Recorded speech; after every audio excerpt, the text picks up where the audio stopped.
C programming এর Bangla video লেকচারে সবাইকে স্বাগতম। আপনাদের সঙ্গে আছে আমি মাহমুদুল হাসান মোহন। আমরা সুইচ কেস স্টেটমেন্ট সম্পর্কে আলোচনা করেছিলাম। আমি দেখিয়েছি আগে সুইচ কেস স্টেটমেন্টে কীভাবে সুইচ এবং কেস ক্রিয়েট করতে হয়। তো আজকের ভিডিওতে আমি দেখাবো সুইচ কেস স্টেটমেন্ট ব্যবহার করে আমরা একটা সংখ্যা জিরো, পজিটিভ নাকি নেগেটিভ সেটা কীভাবে বের করতে পারি, অর্থাৎ কন্ডিশনাল স্টেটমেন্টকে কীভাবে আমরা সুইচ কেসে আনতে পারি। তো শুরুতে আমি ইন্টিজার এন নিলাম আমার সংখ্যাটি নেওয়ার জন্য এবং সংখ্যাটি আমি স্ক্যানএফ করে নিলাম। এটা অবশ্যই আপনারা এগুলো জানেন এবং কারণ আগের ভিডিও লেকচারগুলো আপনারা ভালোভাবে দেখেছেন। তো দেন আমরা এখানে সুইচ এভাবে লিখতে হয় এবং ব্র্যাকেটের মধ্যে এন দিতে হয়। আমরা সুইচ হিসাবে ক্যারেক্টার নিতে পারতাম, আমরা অন্য কিছু নিতে পারতাম। তো আমাদের কেস লিখতে হবে। কেস লিখলাম আমরা কেস জিরো। যদি আমার জিরো হয় সংখ্যাটা তবে কি হবে আমি বলে দিয়েছিলাম, যদি জিরো হয় তাহলে জিরো প্রিন্ট করব, আর যদি ওয়ান হয় বা পজিটিভ হয় তাহলে প্রিন্ট করব আমরা কি, সেটা হচ্ছে পজিটিভ সংখ্যা। আর যদি না হয় তাহলে নেগেটিভ কোনো ওয়ান দেই তাহলে -1 দিলে বলবে এটা নেগেটিভ সংখ্যা। ওকে, তাহলে যদি প্রিন্ট জিরো দেই তাহলে প্রিন্ট এফ এটা হচ্ছে জিরো।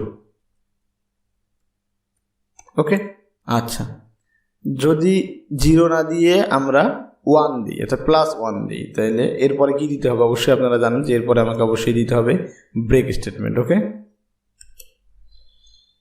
বানান ভুল হয়েছে। ওকে, দেন আমাকে দিতে হবে কেস 1।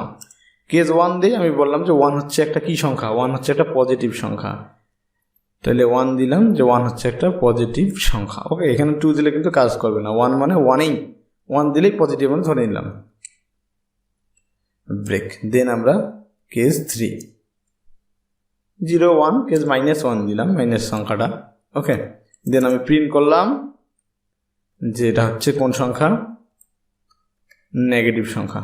ওকে, দেন আমরা কি করে দিলাম, ব্রেক করে দিলাম। দেন আমাদের ব্রেক স্টেটমেন্ট এবং সবগুলো হয়ে গেছে। চলুন আমরা রান করলে ব্যাপারটা ক্লিয়ার হয়ে যাব। যেখানে আমি জিরো ইনপুট দিই তাহলে বলবে যে এখানে আমি জিরো ইনপুট দিয়েছি। আচ্ছা, আমি যদি 1 ইনপুট দিই তাহলে বলবে সেটা পজিটিভ। আমি যদি -1 ইনপুট দিই তাহলে বলবে নেগেটিভ। আচ্ছা, আমি যদি অন্য কোনো সংখ্যা ইনপুট দিই তখন কি বলবে দেখুন তো।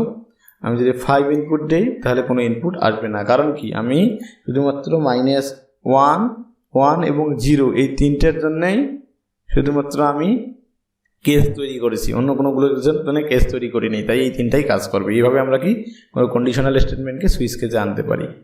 দেখা হবে পরের ভিডিও লেকচারে। ধন্যবাদ সবাইকে।